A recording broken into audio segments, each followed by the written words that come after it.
In just one day, the Germans have accomplished all their military objectives. Whatever Norwegian resistance there is sabotaged by collaborators. Communications between units are disrupted, and all countermeasures against the invading Germans fail.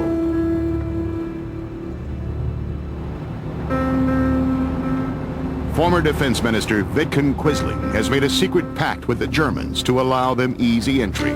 From this time on, the name Quisling becomes synonymous with traitor.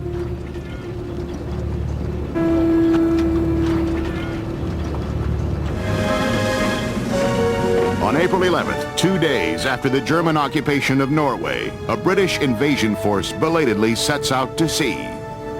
The British plans are really almost entirely improvised. Units are taken from everywhere. Troops are frequently not told where they're going. Even their company and regimental commanders do not know exactly where they're going. Many ships are poorly loaded so that the things you need most, like radios, would be at the bottom of the hold, and material you need less would be more accessible. When the British respond, they put force structures together like you glue toothpicks to make a sculpture, and with no more intrinsic strength. The ships they use are the ones that are available at the time. And the Royal Navy at this stage is very badly overstretched. When you talk about British strategy in Norway, about the only thing they could think of to do was stop the Germans wherever they were. The British, in other words, were reacting to the German initiatives, and the Germans were on the ground and able to move faster. April 13th, 1940, a British strike force heads into the German-held Norwegian port of Narvik for the first major face-off of the war.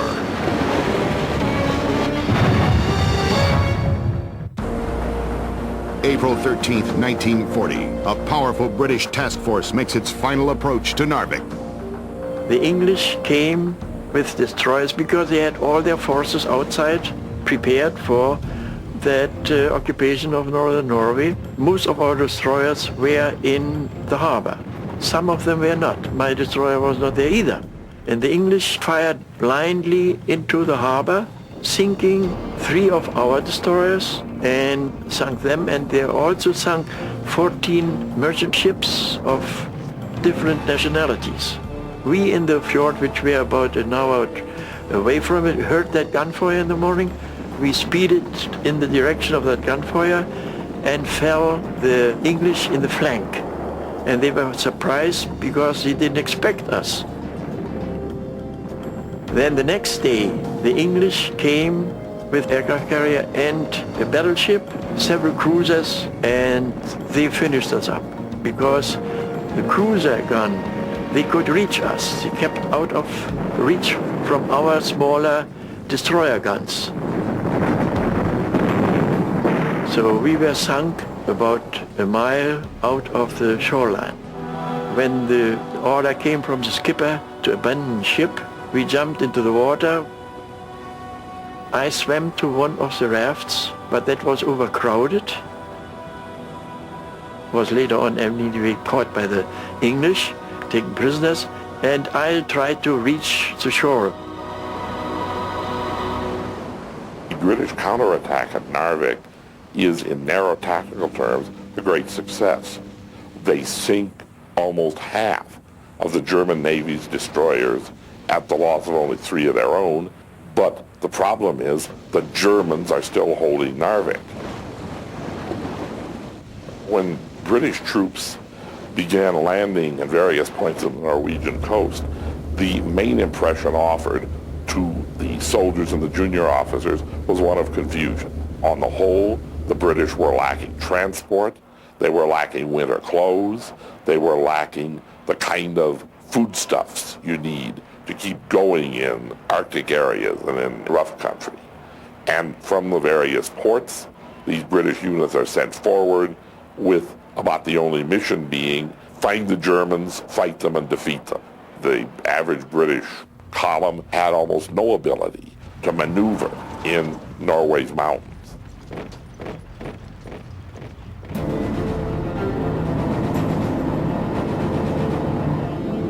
the Germans rush reinforcements into southern Norway.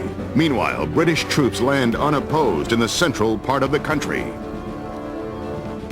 On April 18th, a German division leaves from Oslo, heading north to join up with forces holding Trondheim.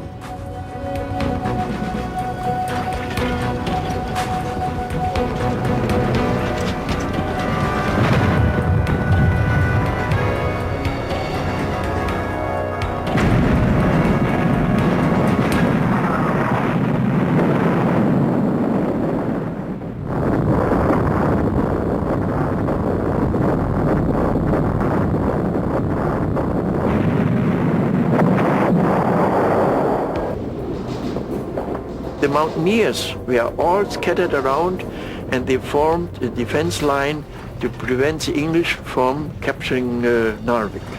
And they did a marvelous job. We had only to do that for 2-3 days, we thought, because the German army came through all of Norway to Narvik.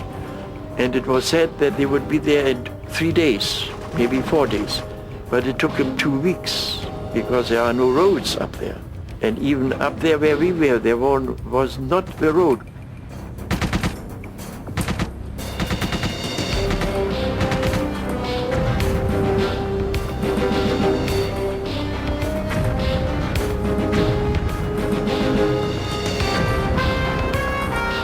While the German army is penetrating more deeply into Norway, the traitor Quisling is removed from his governmental position and replaced. The new governing council immediately declares war on Germany. There are Norwegian troops resisting the Germans, but outnumbered and outgunned, they are unable to halt the enemy advance. Within a predictable period of time, German attack planes and light bombers would be bombing and strafing roads, and it was very difficult to get off the road. There was nowhere to run to in this mountainous coastal area. So you develop a situation in which just about everybody has a stiff neck from looking skyward and looking to the rear.